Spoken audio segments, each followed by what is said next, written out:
পিকু, আগে তুমি কোথায় যাবে গো? মামার বাড়িতে। তোমার মামার বাড়ি কোথায়? ঝুন্টুপুরে।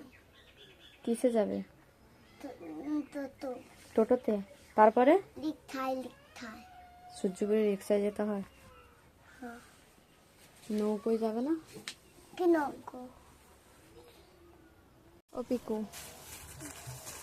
পিকু, তুমি খড়ের গাদায় কি করছো গো? বসে আছো? তো তুমি মামার বাড়ি যাবে তো এখানে বসে আছো কেন? প্যান্টে ধোলা হবে তাই ওই খড়ের উপরে বসে আছো? হ্যাঁ,